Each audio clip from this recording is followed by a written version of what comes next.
Kharkara Medina बड़म भाल्यूं सब नाम,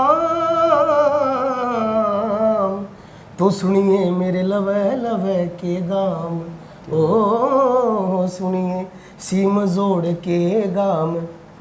खेड़ी महम भैन सामान गोरी, खेड़ी महम भैन सामान गोरी, गुग्गा हेड़ी परवाने जाने गोरी, खड़क बैसी जाब बरान गोरी, बीच नींदाना राम पुराने यूट्यूब चैनल देखने वाले सारे भाइयों ने हाथ जोड़कर राम राम। उम्मीद है सारे भाई राजी खुशी होंगे। स्वागत है आप सबका एक और नई वीडियो में। और आज की वीडियो का विषय है जो बहुत बड़ा विषय है। बहुत मेरे मनपसंद जो सांगी हुए हैं, जिनकी रचनाएं मतलब बड़े चाव से आज एक अलग लेवल के पे लोग सुनते हैं, जिन्होंने मतलब अपने संगों के अंदर जो प्रेम की परिभाषा है उसको बदल के रख दिया। जो आज के समय के परिभाषा है प्रेम की और जो पीछे उनके संगों में परिभाषा थी, उनका दिन रात का अंतर था। हरियाणा के इतने बड़े संगी जिसका प्रचार सिर्फ हरियाणा तक ही सीमित नहीं, पूरे भारत तक ही सीमित नहीं, दूसरे देशों में भी उसके संग आज के समय में भी गाए जाते हैं और किए जाते हैं। जैसा कि आप कोई परिचय कराने की तो मतलब इसमें शायद ज़रूरत नहीं है, भाई साहब को देख के आप पहचान गए होंगे।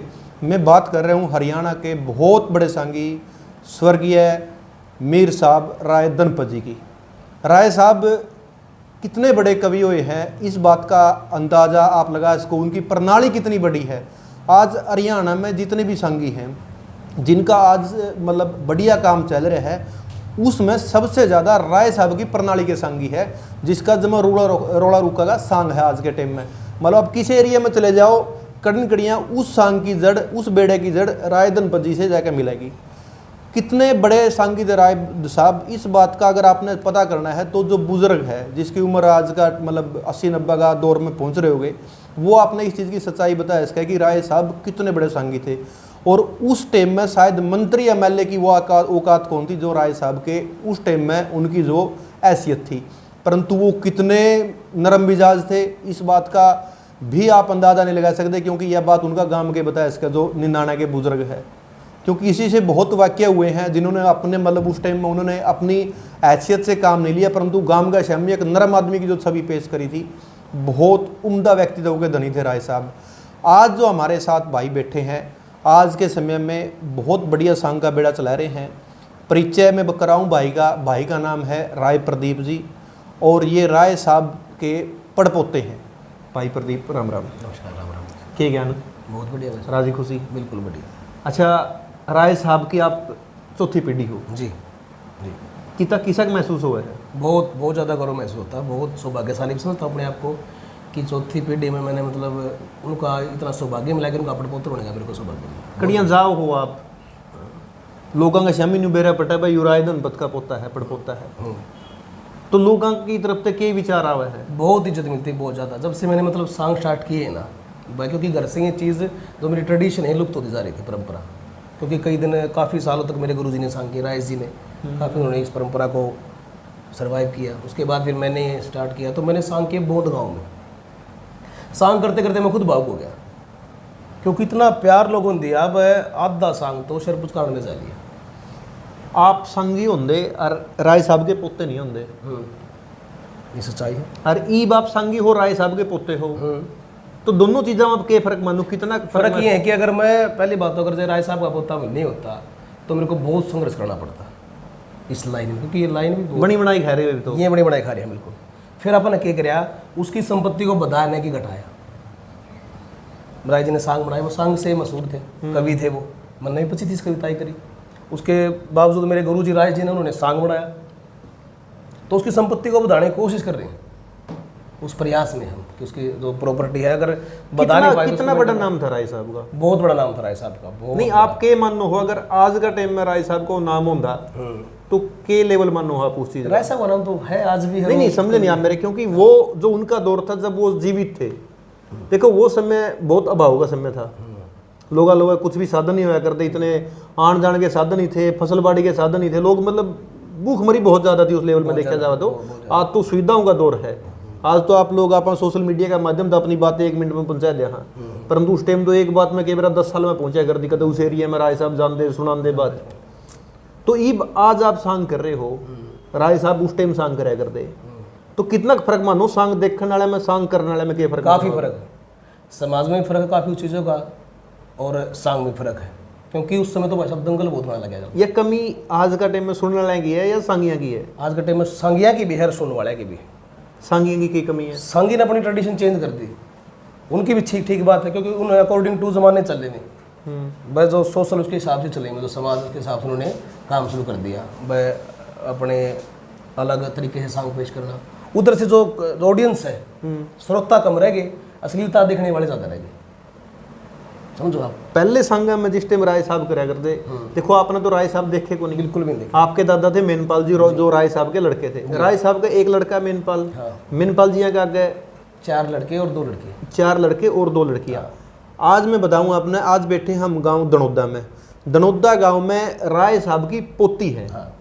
और भाई प्रदीप का वहाँ पे बातचीत होगी, तो आज सोचा कि नज़दीक है रहे हैं, उस साइड तो जाने का मौका नहीं लगता, तो इसलिए भाई साहब से आज यहाँ का टाइम लिया। और जो राय साहब का जीवन का ऊपर जो बात शायद ये बता सके, शायद वो कोई और नहीं बता सकता, क्योंकि जो राय साहब के चेले थे, देखो वो तो आमतौर पर मेरे हिसाब से सारे स्वर्गवास हो गया, 1-2 बस, बाकी 1-2 बच रहा होगा। क्योंकि या तो राय साहब के बारे में उसके जो चेले थे जो गल्ला रहे हुए बात बताया इसका, या यूँ परिवार बताया इसका है, तो इससे बढ़िया तो राय साहब के बारे में अगर बात जाननी है तो कोई और माध्यम अपने लिए नहीं हो सकता, इसलिए आज प्रदीप भाई से यह मुलाकात करी। अच्छा प्रदीप भाई, 2 लड़की मेनपाल जी का यानी धर्मपत जी का, 2 पोती और 4 पोते। हाँ जी, हाँ जी। आपके पिताजी सबसे बड़े? सबसे बड़े पिताजी हैं, उसके बाद दादाजी हैं, फिर 4 आगे भाई हैं। ठीक है, जो आपके पिताजी वाली पीढ़ी आएगी, यानी मेनपाल जी तो सांग नहीं करे या करे? करे सांग करे उन्होंने, बेड़ा बांधा था बेड़ा बांधा उन्होंने, सांग करे। अच्छा, जो मेनपाल लंबे समय तक नहीं, लंबे समय जो धनपत जी के पोते आएंगे उनमें तो सांग किसने करे? उनमें करे राजेश जी ने, जो मेरे गुरु जी, मेरे चाचा जी हैं। अच्छा, गुरु आपके राजेश जी? राजेश जी। अच्छा, 3-4 भाई थे, 4 में एक ने सांग करे। सबसे छोटे हो, जो ही बाप वाली पीढ़ी आएगी चौथी, इस पीढ़ी में आप क्या भाई हो? सारे चाचा तो वहीं मिला गए, 10-12 भाई। उनमें तो क्या जने सांग वाली लाइन में? सिर्फ मैं हूँ, बाकी मतलब कोई रुचि नहीं? बाकी है सिंगिंग तो देखो, तो खून में होती है, आपने सुना है डूम गिरोगी सुरमर होगी, वो चीज़ तो है। बिल्कुल बिल्कुल, सब में है वो चीज़ है, बड़े भाई भी गाते हैं, मतलब लेकिन सांग लाइन में नहीं, सांग लाइन में नहीं है। जैसे मैंने अपना बेड़ा बांधा ना, ये चौथी पीढ़ी में आके भाई अपनी परंपरा को जीवित रखे, ऐसे को नहीं कुछ, ऐसे कौन? ऐसे नहीं कोई कंपटीशन वाली लाइन में भी है ना, बस जो राय साहब की रचनाएं गांदा हो? नहीं नहीं, इसमें कोई नहीं। अच्छा, जो राय साहब की रचनाएं, देखो मेनपाल जी तो साथ में बहुत रचनाएं उन्होंने, मतलब देखिए राय साहब को खूब देखा मेनपाल जी ने तो। हाँ, जो आपका हथे रचना लगी और जो राय साहब उस टाइम पे ओरिजिनल लिखा गए थे, कितना फर्क है गया उसमें? मतलब घटी है, बदी है, क्यों है? फर्क ही है। जब ये अभी देखो एक बुक है, ये बुक पब्लिश हुई, अभी प्राइवेट पब्लिकेशन है। मैं बताऊंगा, आपने एक संस्करण पहला आया था जो राय साहब की ग्रंथावली थी, ये दूसरा संस्करण है, राजेंद्र बड़गुजर जी ने शायद ये संपादित है, और ये अभी विमोचन नहीं हुआ इसका, अभी तक प्राइवेट है, लेकिन प्राइवेट है, पास हो चुकी है ये, और अभी कुछ आने वाले दिनों में मुख्यमंत्री जी के हाथों इसका विमोचन होगा और निंदाना गांव में होगा, तब आपके सामने एक किताब होगी जिसमें भाई ने राय साहब की कविताएं पढ़नी है। अच्छा, जो ये राय साहब की कविताएं है, क्या मानना कि इसमें सारा साहित्य है राय साहब? मोस्टली तो इसमें सारा ही है, देखो मानो तो, क्योंकि कुछ चीज़ें ऐसी होती है जो इंसान बना देता है। अब खुद राय साहब ने सांग जो बनाए, खुद नहीं कि वो सांग उन्होंने, अच्छा, बहुत से सांग बनाए, सारे सांग 52 बनाए राय साहब ने। अच्छा, खुद क्यों नहीं करे? कुछ सांग खुद वो छोड़ दिए वो, क्योंकि बनाए वो, जैसे दादा लक्ष्मी जी ने सांग बना दिया, नौटंकी लकड़ा रही जो सांग बना दिए, वो सारे बनाए पद उन्होंने। जब उनका उठान था, जब उनकी स्टार्टिंग थी, वो सारे सांग बनाए, फिर वो चले नहीं, वो फिर अलग रूप से सांग बनाए। अच्छा, आपका परिवार का बारे में आपने पूछ लिया, अगर आप पूछा राय साहब का जन्म कब हुआ था? 9 अगस्त 1912 को उनका जन्म हुआ था, गांव निंदाना में। गांव निंदाना में। पिता थे उनके चंदामीर, भाई क्या थे? भाई धनपत जी, और 2 भाई थे उनके। दूसरा का नाम तो नहीं जान में आपको। चलो, वो बुजुर्ग थे, क्योंकि आपकी चौथी पीढ़ी आएगी। मतलब उनका परिवार, जो दूसरा भाई का परिवार नहीं उनका। अच्छा, आपकी जो ये परिवार है वो सारा गांव में रहा है? हाँ, सारा गांव में। अच्छा, राय साहब ने मतलब जो गुरु बनाए, कौन बनाए और कब से बनाए? वो कई साल की उम्र में बनाए?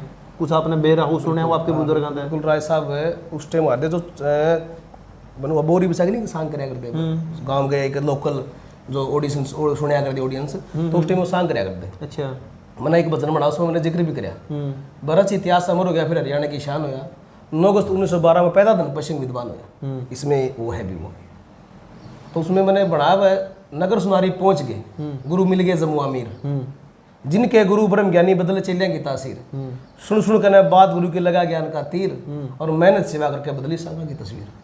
बढ़िया उस ब्राह्मण का पोता गुरु जो मांगे दाल गुणवान है, क्योंकि जो राय साहब के जो दादा गुरु थे वो पंडित जी थे मांगे दयाल जी। यह कली सुनाइयो सारी जो आप एक जिक्र नहीं कर रहे, जो इसमें पूरी प्रणाली गया हुआ है। हाँ वह है सेड्डू के चेले लक्ष्मण थे, लक्ष्मण के शीश गोपाल हुए, गोपाल के चेले शंकरदास, शंकर के मांगे दयाल हुए, मांगे के चेले जमुनादास, फिर धन पशंक पर ख्याल हुए। दूजा और सारा कुने माई मना के लिए ने चैत्र आसु जमा कर दोकुंगा तेरे मिलने ने बड़ी सभा में पार तार दे जमुआ के चेले ने, तो धन पशंक ने मादरी तन समरू बारंबार, तो वो बड़े परम भगत थे मेरी वाली। अच्छा, गणपत जी जितने भी मतलब उनके समकालीन सांगी हुए हैं गणपत जी के, उस टाइम में मतलब बड़े तकड़े इनके आपस में मुकाबले होया कर दे। राय साहब थे, चंद्रलाल बादी जी थे, मांगेराम जी थे, या रामकिशन व्यास जी थे, जय नारायण कुराड़ जी वाले भी हुए हैं पार्षद है। तो मतलब जितने भी सांगियां का उस टाइम का जो दौर था, राय साहब की कविताएं उन सब के मुकाबले में एक थोड़ी सी अलग लेवल की है। अलग लेवल की थी, अलग। इस बात की क्या वजह है भाई, राय साहब की कविताएं उनका अलग लेवल की है? ये वजह ये है कि राय साहब के जो बोल है ना, जो एक लिरिक्स उसकी स्टाइलिंग है राय साहब की, वो अलग ही थी। जैसे सबसे अलग चीज राय साहब ने गाई जमाना है चोर की संग दिन गाई। इतनी बड़ी बात बोलो ना, सांग के अंदर खड़ा हो गया, इतनी बड़ी बात। अगर वो ऑडियंस उनका देखो कर चोर है भाई, चैलेंज करना पूरे उसको ऑडियंस को, आप चोर हो सारे, जमाना ही चोर है, पक्षी पकेरू क्या डोर है। ये सबसे अलग बात की सांग ने गाई बात, जमाना ही चोर है भाई। वो फिर को कैसे चोर है, फिर उसमें साबित कर रखे है। कोई कोई चोर है जगमली लोवानी और दवाने का, कोई जवाहरात का चोर है, कोई चोर है खजाने का। जैसे चोरी करे वैसी बोर है। अब वो तो चपले ठाए का स्वाद ले रहा है मंदिर में, ठीक बात है। और कोई टीम में पढ़ रहा है, ठीक बात। एक तो चपले ठाई तो शायद चोर है, एटीएम पढ़ दिया, वो है ना वैरायटी चोर। बिल्कुल बिल्कुल, होगी नहीं चोर है वैरायटी। तो ये उस मतलब ये अलग बात है सबसे। विलोचन का सांग जिनसे उनको बहुत प्रसिद्धि मिली। अच्छा, जो गुरु मनाए इनकी, वो किस उम्र में मनाए गुरु? उम्र में इन्होंने मनाए, इन्होंने 18-19 साल का बेटा बांध लिया था राय साहब ने। राय साहब ने। और गुरु के साथ एक साल रहे, कुछ बेरा हुआ अपने गुरु के साथ। तो गुरु तो धारण के गुरु के साथ तो रहने का, गुरु जी संगी नहीं थे इनके। हाँ, वैसे दादा जमुआ जी भजनी थे, ब्रह्म ज्ञानी थे। ब्रह्म ज्ञानी, उनसे ज्ञान लेके सारा मतलब ब्रह्म के बारे में। जमुआ जी के चेले कितने थे? जमुआ जी के काफी चेले थे, जो फेमस चेले थे गणपत जी हो गए, और कोई चेले बाकसम के थे, ब्रह्मारी जी जमुआ जी के शिष्य, और दादाजी थे, काफी शिष्य हुए जमुआ जी के। अच्छा, जो आगे फिर गणपत जी ने सांग की शुरुआत करी, सर्वमूर्ति सांग किसके करे आपके, या आपे के लिखे करे कि किसी और कवि के करे? खुद के लिखे पहले, खुद के लिखे, खुद के रगनी बनाने लगे थे वो। न्यू अगर आप पढ़ा करते ना सभी लगे थे बनाना। न्यू अपने बेरा हो, राय साहब का पहला सांग कौन सा था? राय साहब का पहला सांग मेरे हिसाब से, जो जहाँ तक मैंने सुना है, पहले तो बनाया उन्होंने रागनी, फुटकर रागनी। फिर जब वो बनाने लगे ना अपना इतिहास, तो बनदेवी सांग मेरे ख्याल से सबसे पहले बना था राय साहब। बनदेवी का बहुत फेमस सांग था, बनदेवी बहुत फेमस सांग। अच्छा, कुल सांग कितने बनाए राय साहब ने? कुल सांग बनाए राय साहब ने 52। 52 के 52 आज परिवार लो सुरक्षित है, अवेलेबल नहीं है इसमें। सिर्फ जो उन्होंने खुद नहीं किए वो सांग, मैंने आपको पहले बताया था ना कि जैसे दादा लक्ष्मी के सांग थे पहले सारे वो बनाए, वो सारा कलेक्शन हो गया, 20-22 सांग हैं, तो 52 हो गए वो। फिर वो चले नहीं, उन्होंने वो करे नहीं, तो वो सांगा का फिर कड़ियाँ नहीं, लेखा जोखा उनके साथ ही था बस वो सारा, उन्होंने अपने साथ ही लेके उनका जो सांग थे वो हमें। अच्छा, 52 का लगभग इतिहास थे। उसके अलावा फुटकड़ बात कितनी थी? फुटकड़ बात भी हजारों में थी बात, हजारों में बात, हजारों में बात। परिवार का लोग अगर कहूँ आप 100 में 70% इतिहास है आज परिवार का लोग राय साहब। हाँ, जो उन्होंने किए ना सांग, जो उन्होंने जिनका मंचन किया उन्होंने खुद, उनका तो है। और फुटकड़ बातों का भी मतलब है मोस्टली सारी ही बात है। अच्छा, आपने जो यू इतिहास इकट्ठा कराया, इसमें परिवार का लोग मिल गया कि अपने घूमना फिरना पड़ा? अच्छा, बहुत घूमना पड़ा हमने। और मतलब एक रागनी खातर के 10 वर्ष गए। अच्छा, क्योंकि ये चीज़ें बार बार तो बढ़ती नहीं। राय साहब ने देखने वाले बुजुर्ग कितने बचरे जिसकी आपने आँखों का शाम में उनका सांग देखे हैं? हमारे पड़ोस में फिलहाल तो एक उनके जो राय साहब के पिताजी को भी देख चुके, आज भी जीवित है। अच्छा, उम्र कितनी है उनकी? उनकी कम से कम उम्र है 96 साल। अच्छा, सही यादगिरी है राय साहब की? बिल्कुल यादगिरी है, सारी बात बताते वो। अच्छा, इंटरव्यू करवा लूँगा मेरे पास। अच्छा, राय साहब की एक बात प्रसिद्ध होया करती कि आंगलियां के इशारे चलिया करते। हाँ, वो के बात थी, मतलब जना गया करता भाई, उनके बड़ा खतरनाक इशारे, जैसे स्टाइल था। चंद्रबादी जी थे हमारे, जो उनका सट्टा मशहूर था। हाँ, सट्टा मशहूर था। ही भी थे। अच्छा, सबका अलग अलग। दादा लक्ष्मी की डोली मशहूर थी, तो इन अपना स्टाइल बना लिया एक संगीत में। अच्छा, भाई एक फेमस ही चीज़, जैसे डोली मारा तो वह डोली मशहूर थी। ये डोली बता तो लक्ष्मी चंद्र चल ली। हाँ, बिल्कुल, सट्टा से दरबाजी ना ख्याल दे। हाँ, और राय साहब की आंगलियां, राय साहब की आंगलियां की बात। अच्छा, यह बात सच्चाई है कि राय साहब उस टाइम पे एम्बेसडर का टीम चलिया करते? बिल्कुल सच्चाई है बात। ਮੈਨੂੰ बताया कर दे कि उस टाइम पे राय साहब बोला 100 हाथ पानी काट दिया करते गुंठे गुंठी जोड़ ये हमने भी ये बात सुनी है, देखो उस टाइम तो हम थे ही नहीं, सुनी तो है हमने सारी। ना अपने अपने दादा मेन पाल तले हाँ सुनी सुनी है, बहुत बताया जा रहा है, वो काफी मतलब हाई पर्सनैलिटी थी, आई पर्सनैलिटी। इतना नाम हो गया था, बहुत हाई पर्सनैलिटी थी।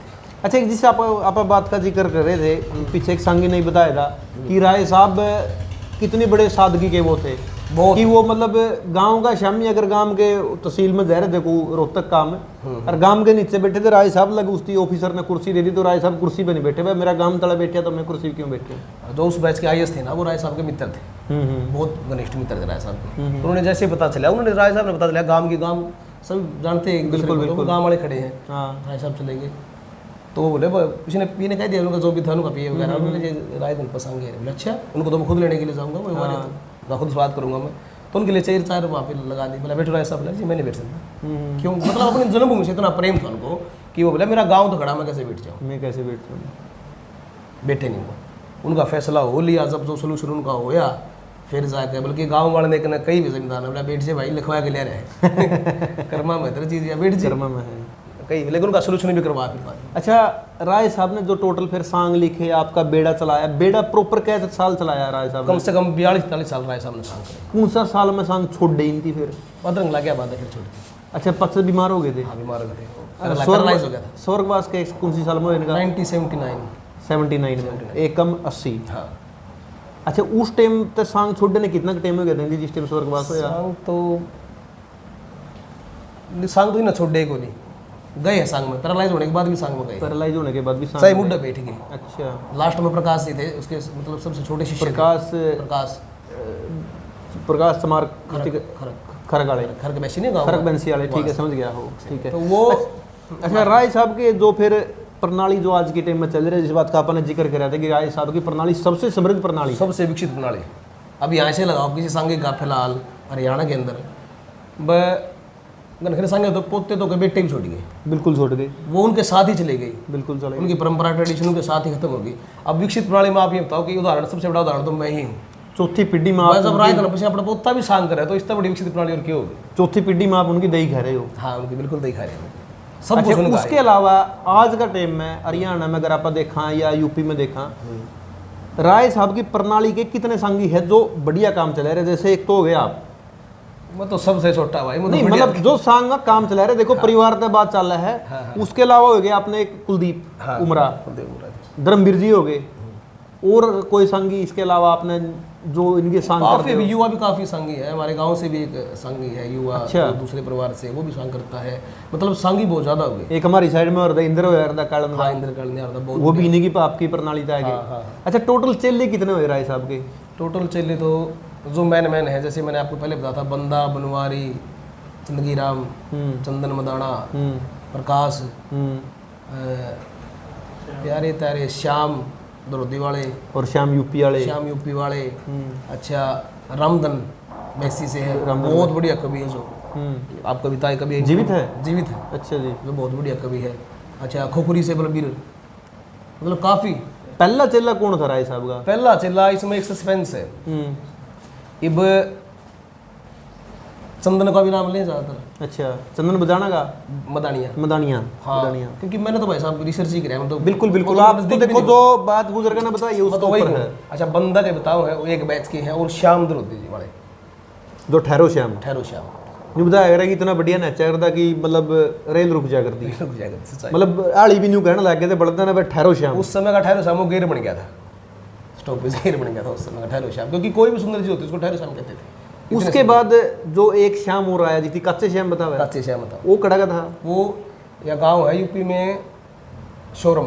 आप मिले हो कदे उस पे कच्चे श्याम पे? इसके दौरान मिला हूं, जब बुक ये कराई बुक पब्लिश। अच्छा, उनकी बहुत बात बताई होगी राय साहब, बहुत बात बताई, बहुत रागनियां गाई, और एक रागनी जो आज भी सांगी नहीं गाते, और हरियाणा की जो हमारी प्रणाली की सांगी है, एक रागनी है, चिमन लोहर में घूमण चालिया सब सलामी भेस करया, उसमें तीसरी कली कोई सांगी नहीं गाता। हरियाणा तीसरी कली, उसको याद देखो ना तीसरी कली कौन सी? ना मरने त डरिया मती मंदी स्वर सही काटता फंद, फिर फिर समरे थे नंद के लाला, जिन गीता का उपदेश करया, चमन लोहर में घूमण चालिया सब सलामी भेस करया। तो तीसरी कली कौन गाता? चौथी गाँव सांगी, चौथी गाँव वहां से लेके आया था मैं तीसरी कली। अच्छा, जो कच्चे श्याम यूपी वाले थे। जो इस बुक में अच्छा, जितने भी चेले हुए आप, मतलब अगर पहला चेला तो कौन ही आपका जन्म है, आखिरी चेला कौन था राय साहब का? आखिरी चला प्रकाश था। पाकिस्तान में जो चेले चले गए इनके, वो कौन से चेले थे? बंदा मीर गए थे पाकिस्तान, उन्होंने फिर वहाँ बंदे मीर में यहाँ, हाँ मैं वहाँ भी बहुत सांग करे हैं, राय साहब के करे हैं। राय साहब के करे हैं। आज भी चलन है पाकिस्तान में राय साहब की प्रणाली का, मतलब बहुत बात इनकी गाई जावा है। कदे आपकी बातचीत हुई फिर बंदा मीर का? नहीं, मेरी बात नहीं, बाकी वो आए थोड़ा जो कुनबा वो मैम भी है। अच्छा, उनसे तो होते रहते, उनसे मिलते रहते हैं, उनके भाई थे बंदा मीर के, जो उनका मैम ही परिवार है, उनसे बात करते पाकिस्तान वालों से। अच्छा, राय साहब का जितना भी इतिहास था, राय साहब खुद कॉपी में लिखा करते इस चीज़ ने? नहीं, लिखने वाले और होते थे, वो बताए जाते हैं। हालांकि राय साहब खुद एजुकेटेड, उनकी खुद की लिखाई में है आज भी इतिहास आपका लो? राय साहब की खुद की हाथ लिखी में एक रजिस्टर है जिसमें उर्दू में भी है। उर्दू में लिखा करते कि हिंदी में लिखा उर्दू करते? के थे, 8 जमात पढ़े हुए थे, मिडिल क्लास उस समय। अच्छा, उस समय मिडिल तक पढ़े थे वो, तो उर्दू में भी उनका रजिस्टर। उर्दू वाला जो मैंने दिया जब गुजर सर को, तो उनको समझ नहीं आया। अच्छा, और हिंदी में भी था उनको, बस पुराने शब्द से थोड़े, लेकिन फिर भी कर करके वो सारा एडजस्टमेंट इसमें किया। उन शब्दों में जो उस टाइम पर राय साहब यूज करके, और जो आज भी आप भी खुद एक कवि हो, खुद कविता बनाओ हो, के लागे हुए शब्द भारी देगा आज वाले शब्द भारी? तो बहुत भारी थे, उन वाले शब्द कहाँ थे भाई साहब, वो तो बहुत है शब्द। जितने भी सांग राय साहब ने बनाए, मतलब आप बताओ, टोटल 50-52 सांग थे, 20-22 आपका चलन में है। सबसे प्रसिद्ध सांग राय साहब का कौन सा था? लीलो चमन सांग। इसकी वजह क्या थी भाई इतने प्रसिद्ध हो? ये सांग था पार्टिसिपेशन पे सांग था, विभाजन पे सांग था ये। तो उसमें विभाजन खुद पाकिस्तान गए हैं आज़ादी से पहले राय साहब? उस टाइम तो एक के था लाहौर सारा, एक नहीं, मतलब जाया करते आना जाना तो? हाँ, जाना था, तभी तो ये सांग बने। हाँ, तो ये कुछ सांग है, यो इसके बीच में सांग में वहाँ स्टार्ट हो मारकाट। अच्छा, उसको मारकाट बोलते, पार्टीशन बोलते हैं, विभाजन हुआ है उस समय, उस समय का। तो ये सांग फेमस हुआ है, एक लव स्टोरी है। अच्छा, ड्यूट रागनी राय साहब से शुरू हुई है। ड्यूट रागनी जहाँ तक मैंने मतलब नॉलेज, शायद मेरे को नॉलेज कम भी वो उसका, चलो देखो या जितनी भी नॉलेज इसके ऊपर आधारित है, किसी और भाई ने बेरा हो, उसके किसी और कवि की हो। प्रैक्टिकल तो मैंने कुछ किया, मतलब थ्योरिकल ही हूँ सारा। बिल्कुल बिल्कुल, प्रैक्टिकल तो गाना है तो गॉड गिफ्ट है, तो गाना तो बिल्कुल, लेकिन मैंने सारा थ्योरिकल ही कराया हुआ। ड्यूट रागनी राय साहब से स्टार्ट हुई। ड्यूट सॉन्ग जैसे तेरे मेरे प्रेम की कहानी बन जाएगी, दुनिया में और या नाम निशानी बन जाएगी, तो ये रागनियाँ मोस्टली ड्यूट रागनी है सांग में। जो लीलो चमन सांग था राय साहब का, उसकी सबसे प्रसिद्ध रागनी कौन सी हुई? प्रसिद्ध रागनी जमाना ही चोर है। जमाना ही चोर, ये उसकी रागनी खूब वास्तव में, मतलब अव्वल दर्जे का सांग था, एक अलग ही लेवल था सांग। एक तो ये रागनी, और एक रागनी साथ वाली खुशी मना रही से रागनी नहीं, ये सारे मोस्टली साथ बता दिल्लो, ये हर कंपटीशन में गाई जाती है, सांग में भी गाई जाती है, ये तो रिकॉर्डिंग में गाई जावा है। ये 2 फेमस रागनी है। उसके बाद जो लीलो चमन के बाद अगर आप मानो हो पब्लिक की डिमांड पर, दूसरा सांग कौन सा रहने का जो बहुत प्रसिद्ध था? गोपी चंद बहुत मार्मिक सांग है, बहुत तरीके से बना रखा है, बहुत। एक जो अपने सांग का जिक्र करे, बनदेवी का सांग था, जो पहला सांग बनाया था, उस किस्से की, उस सांग की कोई बात ध्यान में आवा है? सारी बात ध्यान में भाई वो सुनाओ एक बात, बातें बातें यहाँ थोड़ा बहुत गाएगा जैसा भी आपने। अच्छा, उसमें एक रागनी है बनदेवी में, जब क्योंकि सांगियों का आजकल ट्रेंड चेंज हो रखे हैं, मैं तो सबसे छोटा ही हूँ। रागनी है तू किसा लड़की, उससे पहले एक रागनी। अच्छा, अब राजा अपने आप में एक बहुत बड़ा संवैधानिक पद होता है। राजा को अपनी उसकी इज्जत का पूरा ख्याल होता है, वो किसी लड़की हाथ नहीं पड़ सकता बिल्कुल बिना वार्ता के। तो उससे पहले रागनी है कि बनोबास में, आपको गा के सुनाता आपको। हेर बनोबास में एक कली हांडे के कमला सेड मसाणी से, के अमरावतपुर त्यागी तू इंद्र की इंद्राणी से, इंद्र की इंद्राणी से। तो उसमें सारे प्रमाण देता वो के ब्रह्मा की बेटी से तू पूछता की, क्योंकि राजा उसके ऊपर मोहित हो जाता कनकरत बनदेवी पे। बनदेवी बहुत सुंदर औरत थी। के ब्रह्मा की बेटी से तू ब्रह्मलोक तयाई रे, के हिमाचल की पार्वती गए शिव जी रूस गुसाई रे, तू के सावित्री बिचड़ी हांडे सत्यवान के ब्याई रे, मन 3 लोक में ढूंढ लिया ना मिली तेरे किसी लुगाई रे, तन के भागीरथ ले आया तू गंगा जी शुद्ध पानी से, के अमरावतपुर त्यागी तू इंद्र की इंद्राणी से। तो इसमें चौथे के लिए जो बनाई राय साहब ने बहुत जबरदस्त बनाई, तो प्रमाण दे दिया आप यहाँ हो, सीता हो, सती हो, पार्वती हो, वो बना करके मैं इन्हीं में से नहीं हूँ मैं। तो चौथे के लिए मैं तोड़ कर दिया। किस कह जाई किस कह ब्याई, किसके जाई किसके ब्याई तने किसका पकड़या पटका से लरज लरज के डिंग टिके जणु बांस लरज रया नटका से और क्या है कि कसर नहीं एक बिसर रहा घूंघट का से के सांग देखने आपो चितरदन पशंका खटका से मारी रागनी गोली वर्गी लाग जड़ नसानी से के मरावत पुर त्यागी तू इंदर की इंद्राणी से। राय साहब की कविताएं का एक अलग लेवल था। हाँ जी। अच्छा, इसके अलावा राय साहब जो तर्ज गाया कर दे उसका बारे में क्या विचार आप, मतलब किस टाइप की गाया कर दे वो? मोस्टली दर्ज उनकी सेल्फ कंपोजिशन थी। अच्छा, खुद कंपोज कराया खुद करते हो? कंपोज जैसे रस्सा कचाई। अच्छा अच्छा, मतलब मोस्ट सारी कंपोजिशन थी उनकी खुद की। खुद अलग लेवल कुछ गाने थे, कुछ गाने की कटिंग थी, कुछ कंपोजिशन थी खुद। अच्छा, जो उनके जितने भी शिष्य हुए हैं राय साहब के, सबसे फेमस शिष्य जो आज हरियाणा में है, पाकिस्तान में तो बंदे मेरे चले गए, किसका बेड़ा सबसे लंबा चला उनके शिष्यों में? सबसे लंबा बेड़ा तो ये सारे के बैच के थे। बनवारी जी का भी काफी चला, चंदगी राम जी का भी काफी चला, बनवारी ठेल का। बनवारी ठेल का भी काफी सांग की। बनवारी ठेल वास्तव में खुद भी बहुत उम्दा प्रकाश जी ने बहुत सांग की, प्रकाश बंसी वाले ने जी। और वो ये बताते कि वो राय जी की 2 कॉपी थी। अच्छा जी, आप मिले हो प्रकाश जी थे? नहीं, मैंने देखा है। अच्छा, आपने नहीं देखा, सुने है। बहुत सुंदर और बहुत सुरीले कलाकार थे प्रकाश। आप जिससे मिले हो, जो राय साहब के चेले थे, जो कर जो आपने बताया है काचे श्याम आप मिले, तो कितने का अपने और शिष्य थे, कितने के मिले आप? मैं मिला एक तो काचे श्याम जी से, एक जो रामधन है अच्छा उनसे। बाकी आपका किसी से और से मुलाकात नहीं हुई? चंदगी राम जी से मुलाकात नहीं हुई आपकी? नहीं, मैंने नहीं देखा। अच्छा, चंदगी राम जी से देखा। हाँ। ईब जैसे आप सांग करो हो, धर्मवीर जी सांग कर रहे हैं, कुलदीप जी सांग कर रहे हैं, राय साहब का जो इतिहास इस किताब में है और वो जो सांग कर रहा है वो सेम है सारा, या फर्क में है थोड़ा बहुत? को रागनी ऊपर तड़ा हो रही है? आप भी खुद एक सांगी हो। देखो सांग यहाँ से गया, क्योंकि अब ये देखो इनका तो अनुभव है, इन्होंने इस लाइन में अपनी मोस्टली लाइफ लगा दी। आज का जो एक लाइफ का जो लिमिट चल रही है वो 60 70 80 चल रही है, बिल्कुल। तो इन्होंने अपनी मोस्टली लाइन इस लाइफ में लगा दी। मैं कह नहीं सकता किसी के ऊपर कि कोई गलत कर रहा है, सही कर रहा है, लेकिन सांग की एक चीज़ जरूर है, सांग में बहुत सी रागनियाँ जो गाई नहीं जाती, जैसे भी यही रागनी जो मैंने आपको सुनाई। मतलब ये सांग में, वास्तव में सांग में है, परंतु जो मंचन हो उसमें रागनी गाई नहीं जाती। अब एक सांग में बेड़े बंद की 30 रागनी है, तो मतलब फिर तो वो है को नहीं, तो 10 रागनियाँ में सांग हो जाए, 10 रागनियाँ में सांग हो जाए। यह वजह क्या था युग, मतलब इतना कट क्यों लग गया? देखने वाले की इतना पेशेंस को नहीं रहा, मतलब इतना नहीं देखने वाले हैं। आप बैंड इवेंट में जाओ, ओहो वास्तव उस साइड के तो देखो गजबे एक अलग लेवल की मतलब है। मैंने कहा अगर 9 बजे सांग खुद करे मैंने सांग, मैं खुद अपनी मतलब आप भी बता रहे हो, मैं किशोरी क्यों बताऊँ, बहुत गाँव कहते हैं 9 बजे सांग शुरू कर दिया मैंने। अच्छा, बहुत श्रोता गाँव है, और दादाजी का भगत गाँव है सारा ही, राजपूत ठाकर बाबे बूंद कला, हाँ सारी, मतलब बहुत अच्छा गाँव है, श्रोता गाँव है, बहुत श्रोता। और ऐसा गाँव है कि संग जब जाओ ना तो संग की टेंशन हो जाए। 1 मिनट में न्यू बता दे बड़ा गलती कर दी इतने समय तक खड़े हो गए, बैठे नहीं हो वैसे, हाँ कड़सरी गलती कर दी। लेकिन एक उन्होंने, मैं अपने आप मानता हूँ कि उन गाँव ने एक बहुत बड़ा फर्ज निभाया। ये नहीं भागे, जब उन्हें पता चला नहीं पर दादा पसंग अपना बहुत सांग करने लग गया, उसी समय मेरे को निमंत्रण दे दिया गया। वो उनके विचार बहुत बड़े, मतलब एक कितनी बड़ी बात है। बिल्कुल बिल्कुल। फिर मन ने भी मतलब जितना हो सके, मैं अपनी वो मुँह से क्या कहूँ, 9 बजे सांग शुरू किया तो अगला दिन 5 बजे से बोली। अच्छा, अब देख लो कितना सांग हो गया। 1 मिनट को सुना बिना मैटर तो याद नहीं हो, तो ये तो है 1 मिनट को टाइम स्पेंड हो चीज़ नहीं हो, बिल्कुल भी नहीं हो, खड़े होना मुश्किल हो जाए, खड़े होना बिल्कुल। तो 9 बजे सांग हुआ, अगले दिन 5 बजे बोली। खुद गाँव में दुकान लगे भाई, चोरी पुदार क्या कर लिया देख लो मुखा जी, हाँ आपसे पहले तो भागा नहीं, और आपके बाद फिर क्या करें, समझो आप बात। तो मैटर याद वैसे भी वो चीज़ हो। आपके खुद के कितने सांग याद है? मेरा खुद के सही मेरा जो 8-10 सांग याद, 8-10 सांग याद है। ये आपने बेड़ा बंधे ने कितना टाइम हो गया? बेड़ा बंधे मेरा पहला सांग था 2017 का।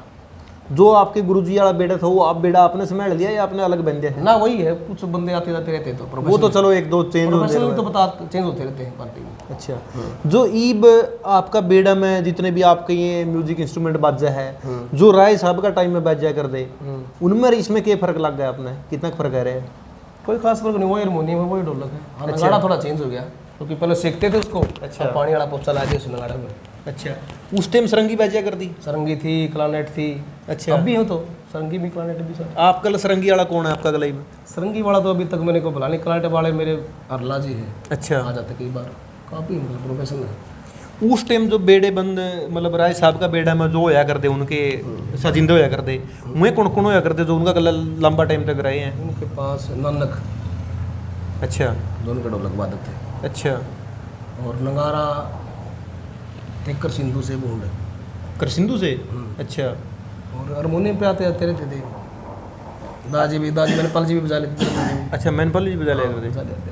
मैनपाल जी बेड़ा में लंबा टाइम रहे हैं उनका गला। हाँ साथ ही थे उनका। अच्छा। पढ़ाई के बाद वो साथ जाते रहते थे वो दादी के साथ में। उस टाइम पे जितने भी और तमाम संगी होया करते, देखो आपने तो कौन से कौन देखा, आपने तो बातें सुनी है।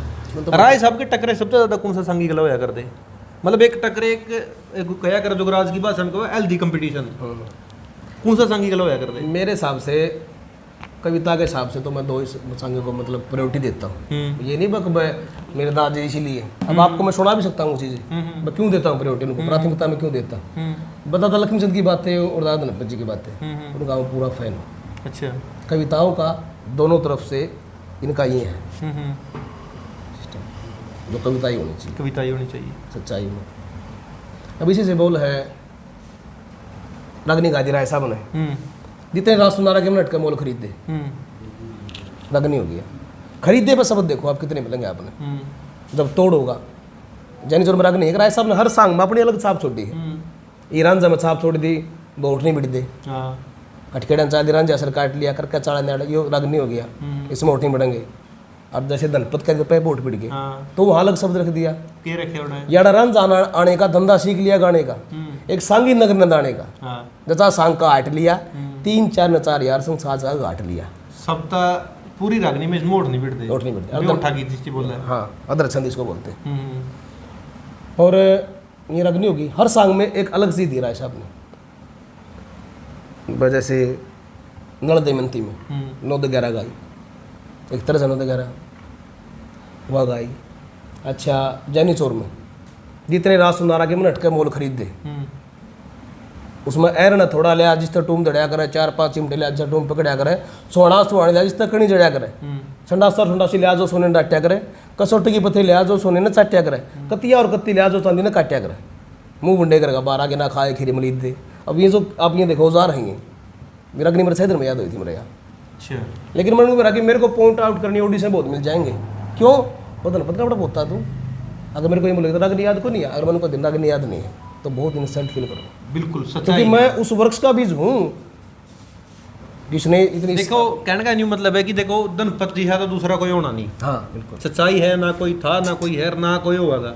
क्योंकि जो सांग का लेवल इस आज का टाइम होने लग रहा है शायद यू के मेरा 5-7 साल में यू भी नहीं रहा है जो टेम आने लग रहे हैं। तो आप भर के कुछ नौजवान साथी है जो चला रहे हैं लग, हालांकि सांगी आपकी उम्र के सांगी भी बहुते कम होंगे, कम है बस। हाँ बहुते कम है। जैसे सोनू है, सोनू बगानाड़ा, आप हो, मतलब बहुत कम युवा सांगी हैं जो इस विद्या आगे बढ़ा। पहली सांग तो मेरी उम्र तो मेरी उम्र के मिल जाएंगे लेकिन कविता नहीं मिलेगी आपको इस उम्र में। नहीं ये सच्चाई है। तो 25 कविता तो मैं खुद कर लिया हूँ। कुछ देखने वाले भी तो कोने रहे नहीं। हाँ देखने वाले आप भी किस कदम पर सांग करोगे?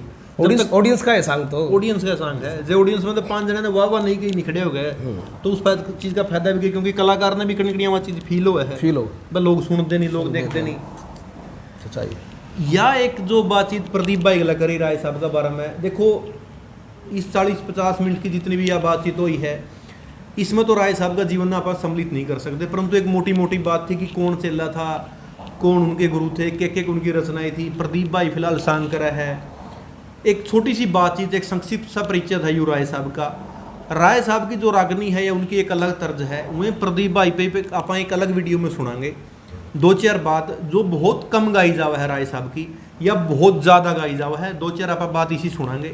यू राय साहब का जीवन का बारे में एक परिचय था। जो भी राय साहब की कविताई के दीवाने हैं या कोई भी उनकी बातचीत आपने पूछनी है, किसे पैसा शुद्ध करवानी है या नहीं है, लेनी है, उन्हें प्रदीप भाई था, आप कॉन्टैक्ट कर सको। प्रदीप भाई एक बार मोबाइल नंबर बता दो आपका।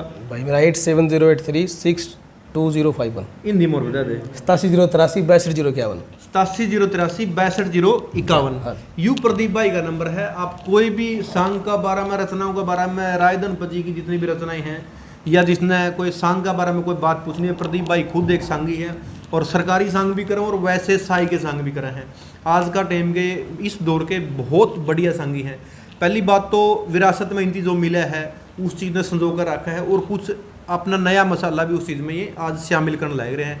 प्रदीप भाई आपने खुद की कितनी रचनाएं लिख दी 25-30 रचना है मेरी खुद की, राग कोई नहीं है। इतिहास भी लिखा आपने, शुरू किया है कोई? इतिहास नहीं किया मैंने शुरू, इतिहास लेकिन नहीं हाँ शुरू बहुत जल्द हूँ मैं इसकी अगर से तो इस काम की ओर में। ये फिलहाल जो इनका मेन मकसद चल रहा है, जो ये ग्रंथावली आप सबके सामने है राय साहब की, इस चीज़ का ऊपर चल रहा है कि ये जल्दी जल्दी पब्लिक का बीच में आवा है, और राय साहब के जितने भी इतिहास थे वो आप सब लोगों का बीच में पढ़ने मिला है। अगर किसी भाई का लो भी राय साहब का कोई सा जानकार मिल जाए, कोई इसी बात हो वो शायद इस किताब में नहीं हो, तो प्रदीप भाई का जो नंबर है आप इस पर कॉन्टेक्ट करके जरूर बताइए भाई रचनादार लो है या नहीं है, क्योंकि ये वो इतिहास है जो आगे आने वाला टाइम में बहुत काम की चीज़ है। क्योंकि राय साहब तो दोबारा नहीं आने, वह कलम नहीं दोबारा आनी, परंतु ये जो इतिहास वो लिख के जाइए, लिख कर चले गए, उस चीज़ ने सुरक्षित रखने की जिम्मेवारी सिर्फ प्रदीप की नहीं है, वो उनका परिवार था। ये जितने भी भाई संस्कृति प्रेमी है वो सबकी है। तो जितने भी भाई ये वीडियो देखें सारे इस चीज़ ने एक एक कमेंट करके राय साहब का बारे में ज़रूर बताइए कि वो किसे कवि थे और किसे संगी थे, और वीडियो ने आगे जरूर बढ़ाइए। सारे भाइयों का बहुत बहुत धन्यवाद। धन्यवाद प्रदीप भाई। राम राम।